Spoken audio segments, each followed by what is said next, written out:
Now let's have a look at data sampling. This is also a possibility we have in Snowflake. But before we talk about this possibility and how it works, we first of all want to answer the question, why would we actually need data sampling? So therefore, let's have a look at the following use case.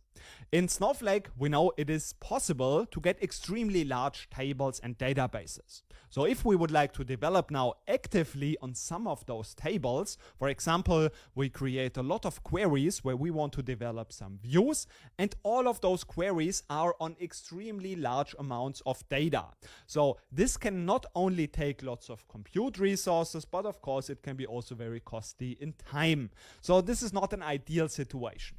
Of course, we know that we can increase the compute resources, but maybe it would be not necessary to test and develop and build on all of those queries and views on the complete database or on the complete tables. Because of course, we can always increase the compute resources, which would be faster, but this would also increase the cost. And for development purposes, it could be just enough to have a sample of the data. And therefore, the idea is instead of querying on this complete database, we would just take a, for example, random sample out of this database, out of the original database, and then we use this sample to develop. And like this, we can test if this view is now working on our data or not. So this is something that we can also use, for example, for data analysis to get some understanding. So here, of course, we have the use cases for query development. We've already talked about it, but also, as I mentioned, data analysis. Maybe we get the information and insights even if we just take a sample of, let's say, 10,000 rows instead of maybe 1 million. Of course, this depends on the amount of data and the type of data that we are using, but also for data analysis, this can be useful. So therefore, we have this option to sample data out of the original database. And this is a pretty easy process actually. So like this, we can have extremely large tables and work on those very large tables. And this makes it easier to work on those huge tables. So like this, we can just create a sample of the data and then work on this sampled data. And this sampling would like this solve the problem so that we get faster queries and we work on our queries in a more efficient way. So like this, we can of course save also then compute cost. So this is how we do this, and now we want to take a closer look at how the sampling works, because here we essentially have two different methods that we can use to sample the data, and that's what we want to talk about quickly. Want to do sampling, we have two methods in Snowflake. The first one is the row-based method, or this is also called Bernoulli method, and the second one is the block or system method. And now we want to compare these two methods to understand the differences and also when we might want to use each of them. So first of all, the row or Bernoulli method, this is the probably a little bit more basic method. And in this approach, we sample every row at a given percentage, and we can specify this percentage at the value p. So we can say, for example, this should be 0.5, so 50%. And then every single row would have a probability of 50% of being included in our sample. This is how the Bernoulli method or row method works. And then we also have the block or system method. This is somewhat similar, except that we are not sampling on every single row, but we are doing this on every block. And these blocks are what we call micro partitions in our table. And we apply this percentage then to every of those micro partitions. So we choose these micro partitions now with a certain percentage that we can specify. For example, again, 50%, and then every micro partition will be included in with a percentage of 50%. So this can be sometimes a little bit more efficient. So if we have huge amounts of data, then of course it is more efficient to apply this on these blocks or micro partitions than to do this on every single row. So Snowflake recommends this method, the block method, when we are dealing with extremely large tables and when we want to have more efficient processing of this sampling. On the other hand, the Bernoulli method is considered a bit more random because we are not sampling these blocks, these complete blocks with a set of data, a set of rows, but we take the probability from every single row if this is included or not. So the result in the data is that this is potentially a little bit more representative of the data. So if we want to make sure that this is really representative and maybe the data is not so huge, then this can be a better method. So let's quickly summarize the practical question of which method should we use in practice. So it is recommended to use this row method more on smaller tables. If we have extremely large tables on the other side and the processing of the data sampling should be more efficient and faster, then we can use this block or system method. So then this should be considered as an alternative in this case. So these are the two methods for data sampling. And now that we have covered this in theory, of course, data sampling in our Snowflake account. So since we work with larger data now, we want to create a transient database just to make it a bit more efficient in the storage cost, because this is not really important data, but we want to save on the storage cost, so we don't need to be so concerned about failsafe and data protection. So I will just go ahead and create this transient database, sampling DB. I will execute it, and now we see in this database we want to now create a view in this case, and we have this Snowflake sample data. So let's have a closer look at this Snowflake sample data. And in this case, we can see if we close those, that in the sample data, we have this view. Let's have a look at this one. So we can find it under, if we scroll down, we have it in here. And now here we have the customer addresses table. So if I have a look at this table, I can see it is not a extremely huge table. We have 32.5 million rows and around a little bit less than 1 gigabyte of data. So it's a large table, I would say, but not an extremely large table. So here we now want to see how we can query from this. So if I not use the sampling, but I have a look at all of the data, let me quickly execute it. I can see this takes 2 seconds and it's going up. So it will take around maybe 20 seconds or a little bit more. So in this case, we have seen exactly it took 20 seconds.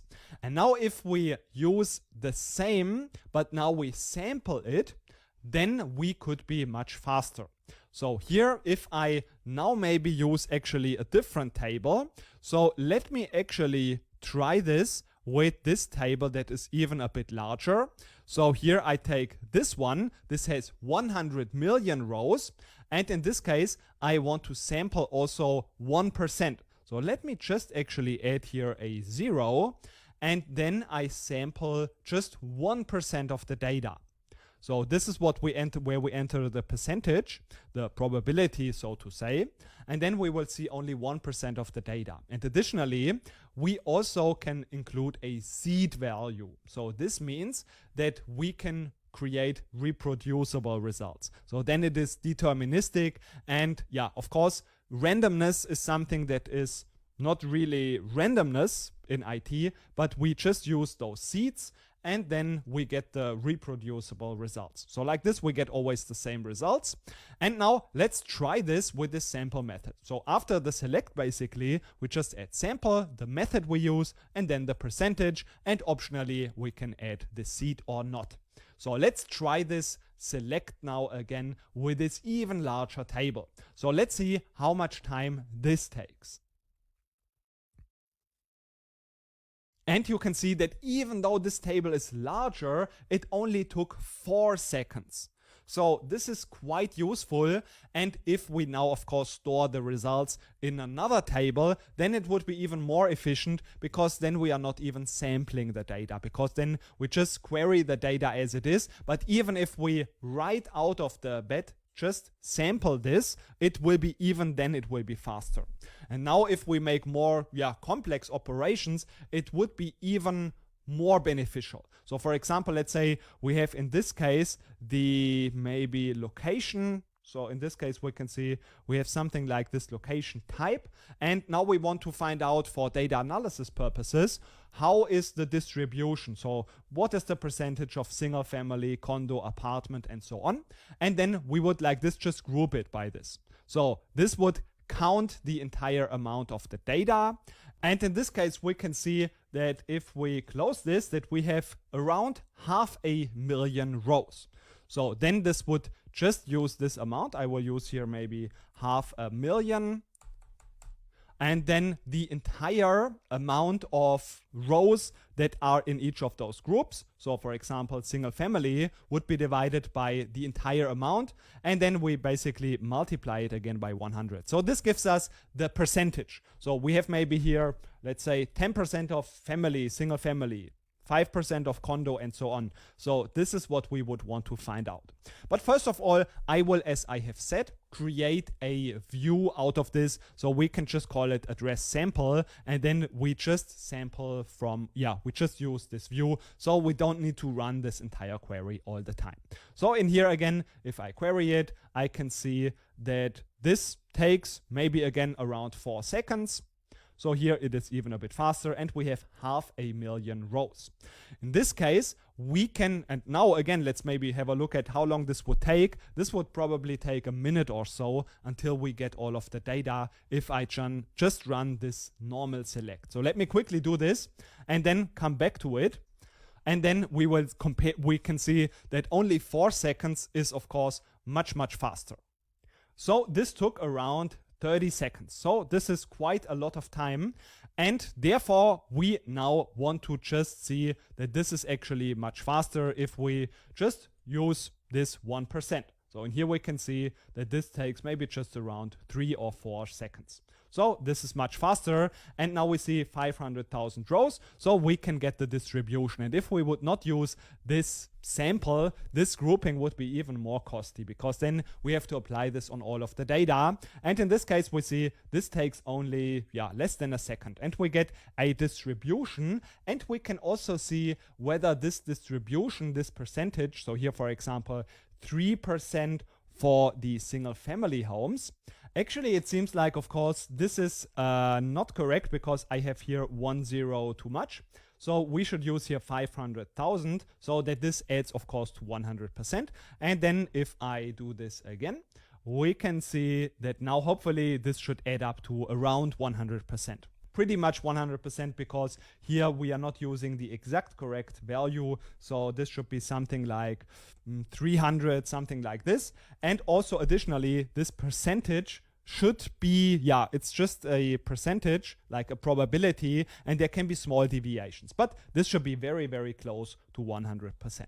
And additionally now, we want to see how accurate this is. So if we want to use, instead of 1%, just 10%, so we increase the amount of data, so the sample will be larger, the values should be even more accurate. But the more data we have, and the more evenly and correctly we have representative sample, the closer this result of 1% should be already to the correct value. So let's see how much this changes if I replace this view with 10%, and then hopefully it will be not so much different, the data now. So if I now try to select this again, we can see that the data, and again, of course, now we need to include one more 0, because now we have 5 million rows. So now it is, of course, more. So let me try it again. And then we should see that the values have changed a little bit, but not too much. I think actually that the values have changed more than I expected in this case. So you can see, of course, the more data we have, the more accurate it will be with the results. Actually, I'm quite surprised about how much this has changed. So let's have a look at this value, 2.9979. And now let's compare it again with this value. So we remember the value, and now we try it again. Of course, let's remove the 0 again. And then let's have a look at the same value again. So we can see it's actually, yeah, it's a little bit of change, like 0. maybe 0.03 of change.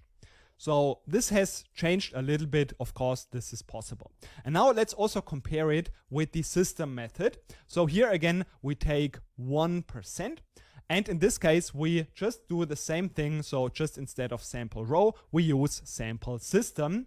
And in this case, we get the results, yeah, also even faster in this case. So now it is less than a second. And of course, we should use also maybe the same data. So here we have the 0 added. I will just use it because it's a little bit of a bigger table.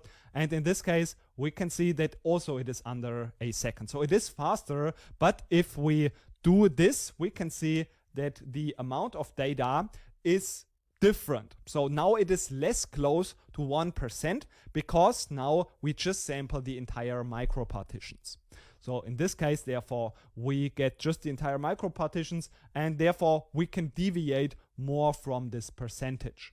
So if we sample 10%, then in this case, we will see that this takes now around 3 seconds, and we have about 4.1 million rows. So if we would use this method in here, so I use system in this case, I will update the view and then try to do this again. So here we have this select, and then we can see that now the values might be a little bit less accurate potentially, but we are now much faster. So this was just a quick summary and practical implementation of the sampling. So again, to summarize it, we can do this to develop our queries. So we maybe want to develop some views and query and test. So then we can be more fast and more efficient, more cost efficient. And also, if we want to do this on a even more efficient way, we can use system instead of row. But with row, we might get a little bit more representative data. So the larger the tables are, the better it will be if we use system. So in this case, we can be even more efficient, especially on very large tables. Hope it was helpful to learn about tasks in Snowflake. We can use task. A task basically is just an object that stores, for example, a certain SQL statement. So these tasks, they can be used to execute basically some kind of a function. And this can be in the form of, for example, just a simple SQL statement. And this will be then executed, the SQL statement, for example, to insert a value or anything else.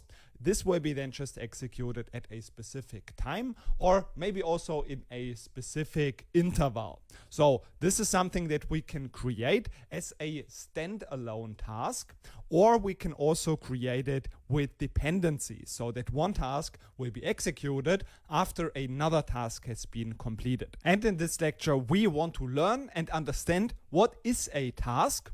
We will also learn how we can create a task, and of course, also about the different scheduling methods. So how we can schedule this task and use it also in different types of ways and methods.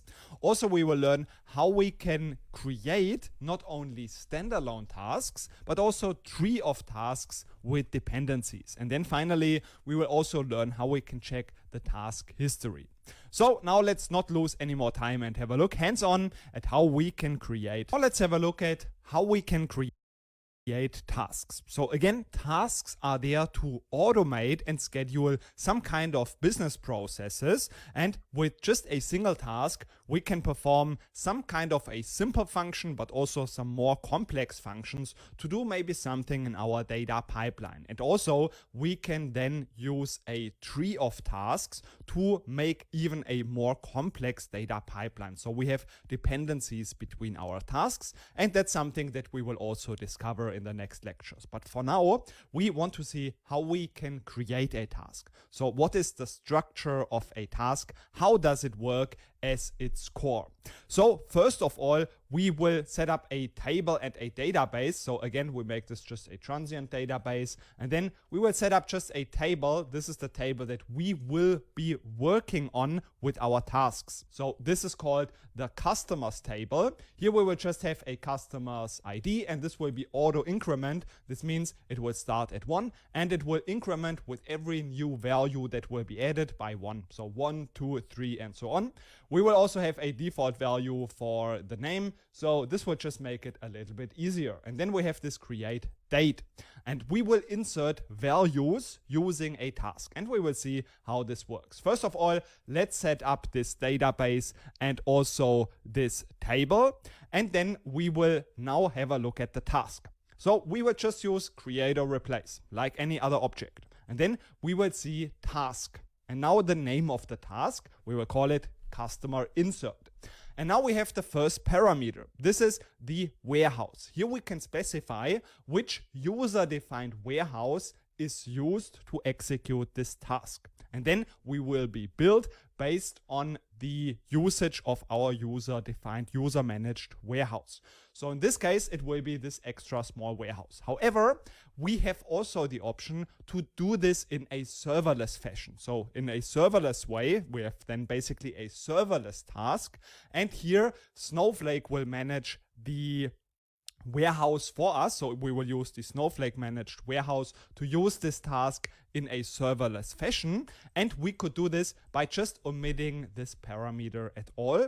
And then this would be a serverless task. So this could be recommended for underutilized warehouses where we have not enough tasks that are running concurrently, or maybe some tasks are completing quickly. So then this could be a good option. Also, we should rather use these kind of serverless tasks for tasks where we have more stable runs. So they should not be too unpredictable in their workload. In this case, we should rather use a multi-cluster warehouse. So a user-managed warehouse that is a multi-cluster warehouse. Additionally, also, when we use the serverless task, we will be also built, of course, on the actual usage. So this is, of course, because it's a serverless task. And also there will be a multiplier of 1.2 applied to the actual usage, because there is some overhead and Snowflake is managing the warehouse basically for us. But again, we just pay for the actual usage of the warehouse that is managed by Snowflake here. So in this case, let's now just get started with this task. So after the warehouse, we have just the schedule. So here we can specify the interval in minutes. So here, if we would have to have 1 hour, we would use 60 minutes. We just want to make this demonstrate that this works, and therefore we will use just 1 minute. And then we have, of course, the definition of the task. As mentioned, here we can just use, for example, a SQL statement like this very simple insert statement. And in this case, we will just insert into the customers table, into the column create date, the value of the current timestamp. So this is how we can define a task, just with this definition S, and then here our SQL statement. So let's now execute this task and then see if this actually works. But first of all, let's have a closer look at how these tasks look like when we just describe them and show them. So here we can just see the name of the task, there's an ID, also where this lives. So we have a database and a schema. Note that if I refresh in here and then I have a look at this task DB, so if I expand it and have a look into public, I can also see this task in here.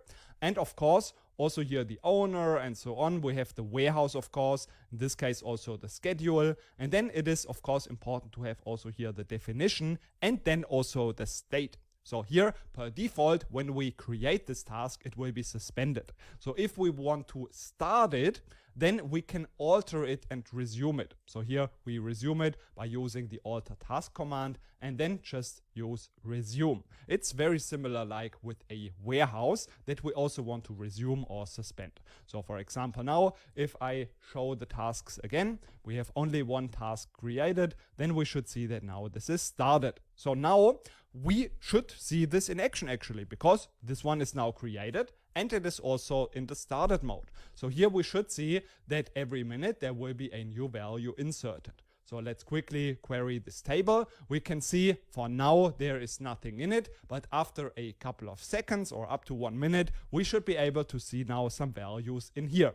So if I refresh, and I refresh a couple of times, then I will see now after about, let's say a minute or so, we will see the first value that was inserted automatically. So this is how a task can be created. But now we have seen only this one method of scheduling the task, and as this is a very important property and parameter in our task, we want to see also, we now want to have a look at the alternative way of scheduling our tasks. The way we schedule is of course very important, and often it is not enough to just schedule it in an interval. Maybe we want to schedule it every Friday at 1 AM or something like this. And for this we can use cron. So this is the alternative way, and we want to have a look at how this works. So in here we can see just one example. We just specify this in schedule, and here this maybe at the first glance looks a little bit complicated, but it isn't that complicated, and therefore step by step we want to break this down how this works. So in this case we have basically, this is how the structure looks like. So we just say schedule, and then we start with using cron. This is what we have done also in here. And in the end, we also specify the time zone, because we are specifying here time, hours, minutes, and so on. So therefore it is important to have the time zone. So in this case, we just use UTC, and then we will see that we have those 5 stars. And each of those stars or asterisks, they will represent either the minute, so the first star is representing the minute, the second one is representing the hour, and then we have the day of the month, and also the day of the week. So these are those 5 stars. And note that here I will just make this as it was in the beginning if I wouldn't have made any changes. So here we have those 5 stars. And now we can, for example, say that we want to run this every minute. And then this would be like this, because here the asterisk stands for all of the values. So this is basically a wildcard, and like this it would execute every minute. If I would set the minute to 0, then this would execute only at the 0 minute. So every hour essentially, because here we still have the wildcards. So in this case, it would execute every hour, because once per hour, every hour, there is the minute at 0. So 7 AM basically, or 8 AM. And if I would also change the hour value and fix that on a specific value, for example, I set this to, let's say, 20, then this would be at 8 PM. So here, once per day, essentially, it would be executed. And note, if I would use the minute as an asterisk as well, then this would again leave all of the minutes free. So in this case, it would again execute every minute when it is 8. So at 8:1, 8:2, and so on. So it would execute every minute of between 8 PM and 9 PM essentially, because here we leave this empty. So if I put this back to 0, it would execute once per day at 8 PM. And also I could say I want to execute this only maybe in a given day of the month. So for example, only in the first one, then I could also specify it like this. And additionally, we can also set multiple values. For example, I can say I want this to be in the range of 1 to 3. So in this case, it would execute the first, the second, and the third. So we can specify a range. But sometimes we don't want to specify a range, but just multiple distinct values. For example, in the first one and maybe in the 15th one. So then I can just separate those values with a comma. So then it would execute twice per month, the 1st and the 15th, every month. And because here we don't specify the month. And also here we would, in this case, do it once in these days. So once per day if it's the 1st or the 15th. Also here, of course, we have then the month itself. So here we can specify values like January and so on. And I could also give here a range. For example, I could say this is January to March or something like this. And then we could also even specify the day of the week. So in this case, if I don't want to make this maybe dependent on the day of the month, but in January, let's say at 8 p.m. I want this to run every, for example, Monday or Sunday. So in this case, I could also specify it. And of course, here again, I can give a range. So I can say this should only run on the weekdays. So I can say Monday to Friday, for example. So this is how we can specify here the cron so that this runs on a really defined schedule. So basically we can define almost every possibility, every combination. This can be scheduled here and defined here using cron. And also, if we now have a look at some examples so you can test it or just understand how it works, here we have this one, and this would run every minute because every of those parameter here is empty or is like a wildcard. So every one is flexible. So every minute, every day, it will run consistently every minute with this schedule. In this case, it would run every day at 6 a.m. So in this case, we have 6 a.m. minute is at 0 and 6, and then it would be every day because we don't specify all of the other parameters. Here we have every hour starting at 9 a.m. and ending at 5 p.m. on Sundays. So here we want to run this only on Sundays. And then, just between 9 a.m. and 5 p.m. once every hour. If you want, you can pause the video and try to find out yourself how this would be scheduled. And in this case, this is the solution. So here we can see, of course, I have just used a different time zone as well. So we can also modify this. And here we have it once. So always once per hour. So we set the minute to 0, and then between 9 and 5 p.m., 9 a.m. and 5 p.m. and only on Sundays. So we set it to a Sunday. And in this case, we can see that also here we can, of course, include this in our schedule like this. So this is how we can define it. You've seen how we can create a task and also how we can schedule them. But sometimes we also want to not schedule some tasks, but just create a dependency, so a tree of tasks, which means that one task, for example, task A, should run after the root task is completed, and maybe task C is supposed to be started after task A has been completed. So like this, we can create a tree of tasks to set up a little bit more of a complex data pipeline. So now let's have a look at how we can also create those tree of tasks.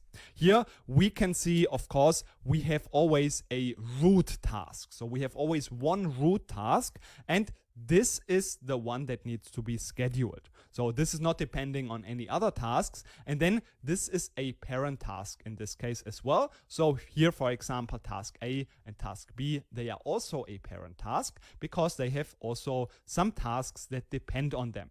So in this case, they are the children of task A. And task A is the child of the root task. So like this, we have parent tasks and we have so-called child tasks. This is then creating our dependencies, and this is what we use to set up the schedule basically, because then only the root task has a schedule, and then the other tasks will just start once the parent task is completed. So this is how it is defined with our dependency. And note that one child task, we can see this in here, can only have one parent task. Task C, the parent task is task A. So only one parent task, but one parent task on the other side can have multiple child tasks. So task A has 2 children, basically, in this case. So here we have 2 child tasks for task A.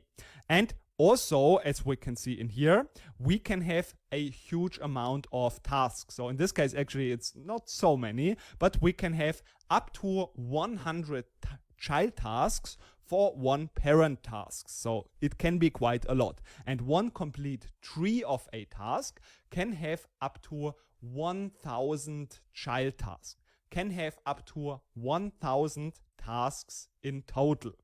And now we also want to have a look at how we can implement those tree of tasks. So the syntax for this is actually pretty simple. Just instead of the scheduling property, we just use the after property. And then here we just specify the parent task that is used, and then again the definition of our task. So the rest we already know. And also we can afterwards add this task to a given tree of tasks just by using alter task. So of course, when we create it, we can specify the parent task, or we can alter an existing task and we say add after and then the parent task. So you see that this is pretty simple. And now we of course also want to have a look at a practical example and see this in practice, how we can implement those trees of tasks. Set up this tree of tasks in Snowflake. So first of all, we want to set this to use the task DB. I have already done this.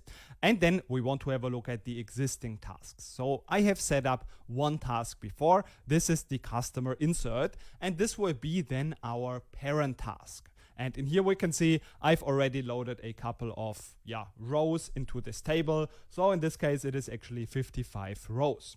And now we want to set up a second customer table. So we will use this to just load the data from this customers table all into this customers to table using child tasks. So we will see how we set up these dependencies. First, we will prepare and set up this customers to table.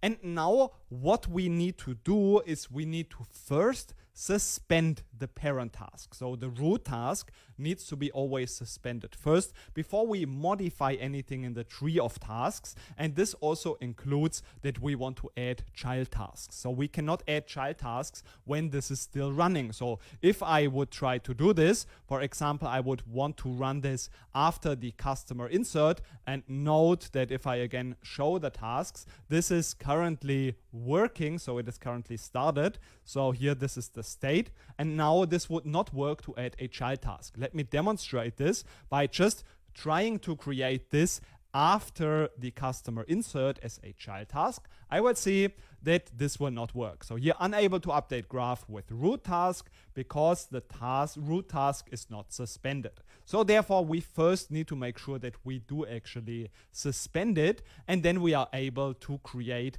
this child task. And we do this just by adding after and then the parent task in this case. So this will be in our case our root task, because this has no parent tasks. So this will be the first, the root task of our graph. Okay, so now that we have done this, what this is doing is it is inserting essentially into this new table all of the rows from the customer table. So we note that we always, with our parent task, add one additional row into this customers table.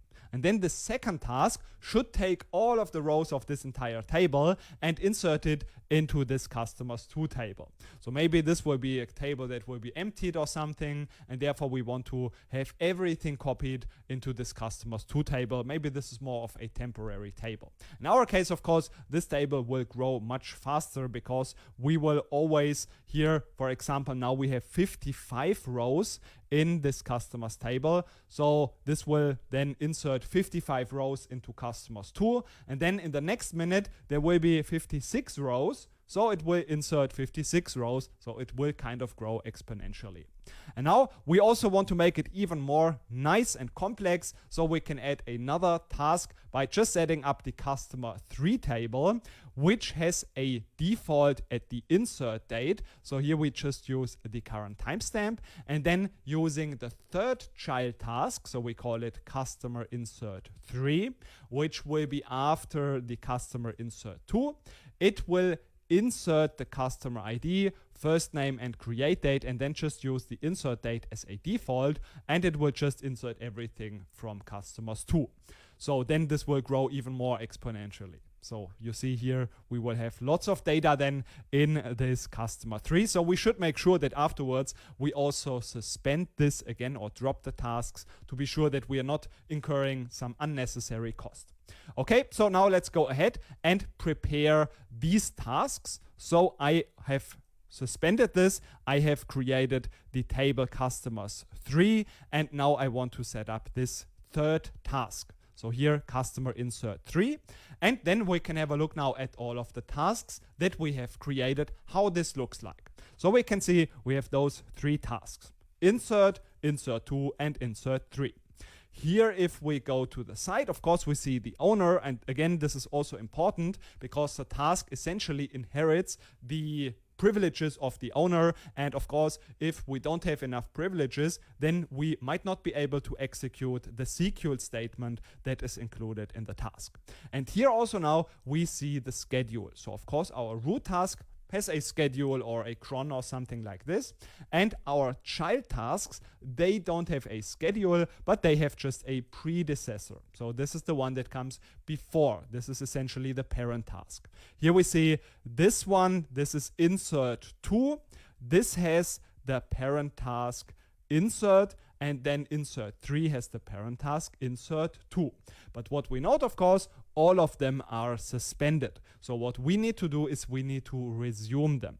How do we do this?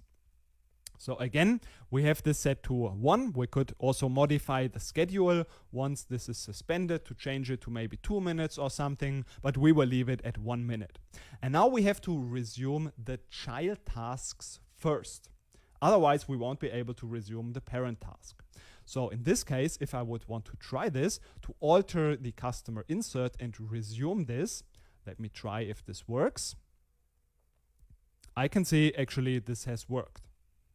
And now if I show the tasks,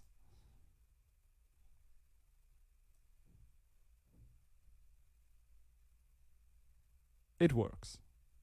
And now to enable our tree of tasks, we should ideally first resume the child tasks. So we could do it like this, and then we can also resume the root task. And we can also just even use one command to, or like one function essentially. So we can just query this function task dependence enable. And here we just have to insert the name of the task. And then we would recursively resume all of the dependent tasks so that this is set up properly and we don't need to resume them all individually. So if I would insert here just this value customer insert the parent task into this function as an argument, I will see that they will all be started recursively. So if I do this, I see here, okay. And now if I again have a look at show tasks, I will see that now all of them should be started. So if I go to the right, I will see that they are now all started. And now, if I want to see if this works, we maybe have to wait a little bit, but we can start to query the tables. And then we should make sure again to suspend everything so that we are not incurring any unnecessary cost. Because if we would leave this to resume, it would continuously just do this. And of course, then at some point it might also spin up. Yeah, it will take more time even, and it will not be very good in regards of the cost. So let's keep this in mind. And after a couple of seconds, we should see that there's some data. Okay, so we see the first run has been completed now. We can see we have 58 rows now, and this has been all inserted into this customers to table. And now maybe we have to wait a little bit longer, or this is also already inserted in here. So now we see this is also inserted in here.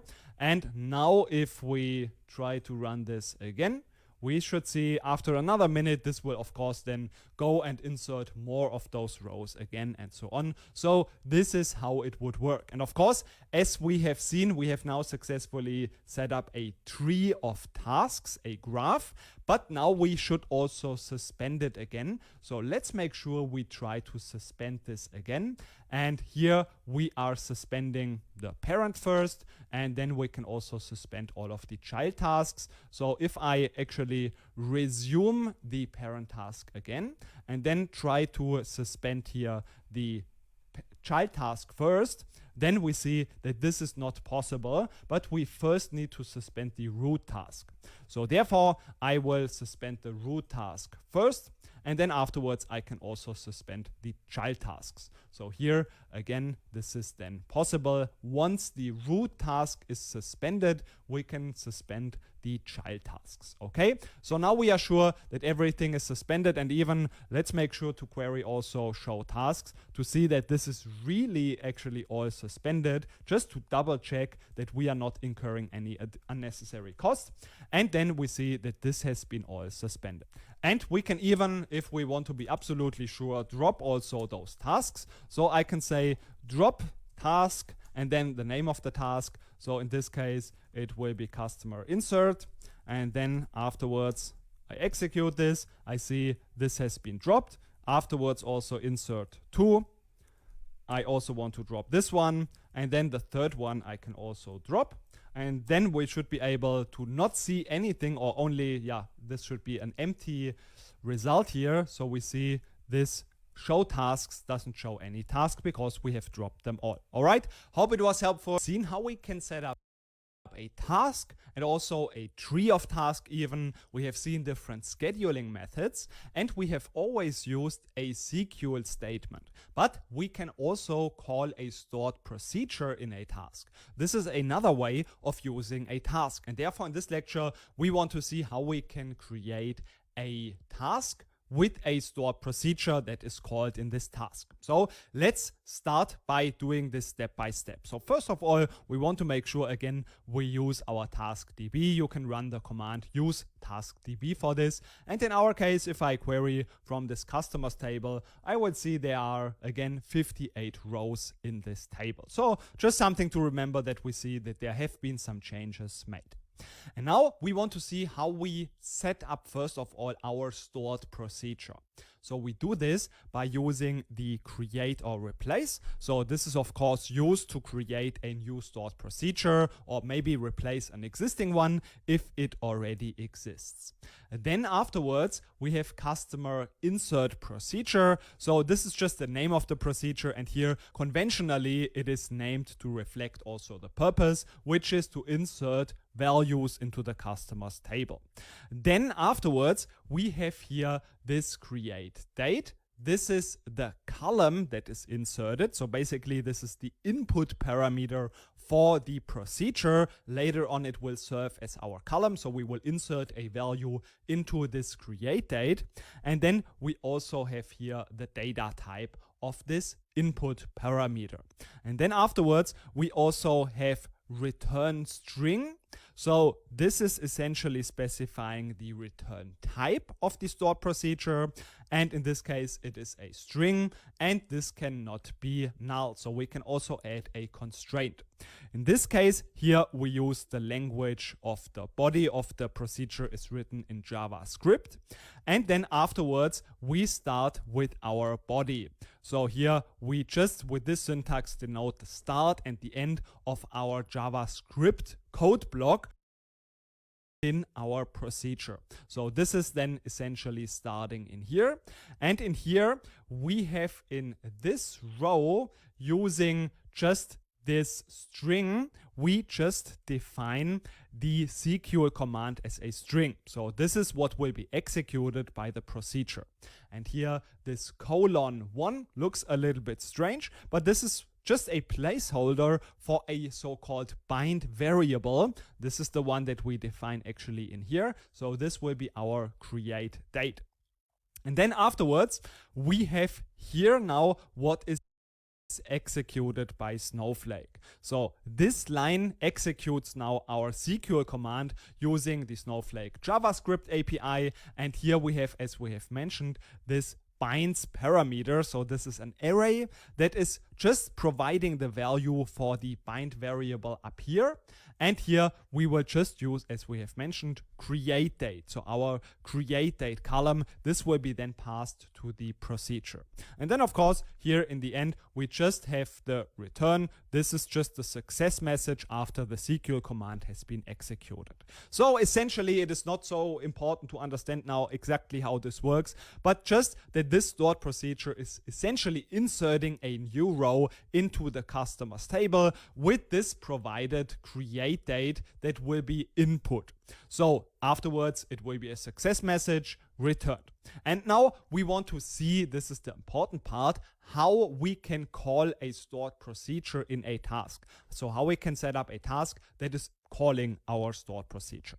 So how we do this is again very simple. We just use the exact same syntax. So we create this task. Again here we name it conventionally to understand what it is doing, customer task procedure in our case.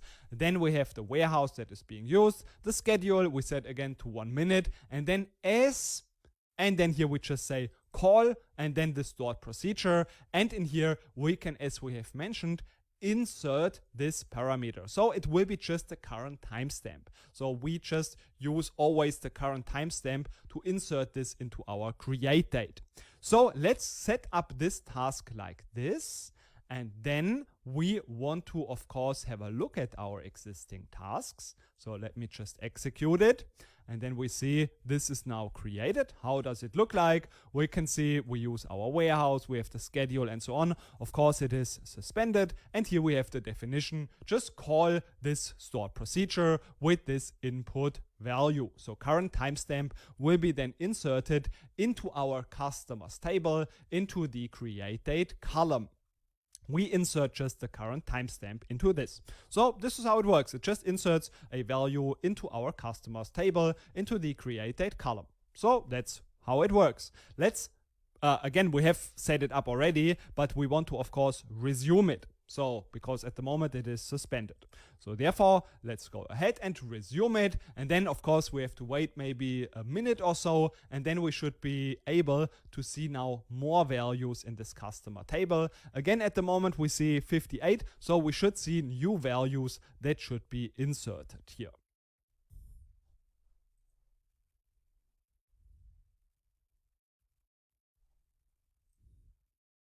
And what I've forgotten in my case, so I noticed nothing has changed, is to actually create this procedure. And how I found out about this, like that this was actually the issue, we will learn in the next lecture when we talk about debugging and also understanding the execution history of our tasks. So therefore, let me create this one. And now we also want to have a look at the tasks. So we see that this definition should still work. And we can see here that it is just calling our stored procedure that now actually exists. And now, again, we can see that this is suspended. So we should resume it. And now if we query from this after a minute, we should be able to see now 59 rows in a minute. And now after a minute, we can see that now indeed there are 59 rows available. Okay, so this is how we can also call an existing stored procedure to include it also in a task. And now we also want to learn a little bit about the history of the execution of our tasks, how we can just manage this and see how this works in the next lecture. So this helps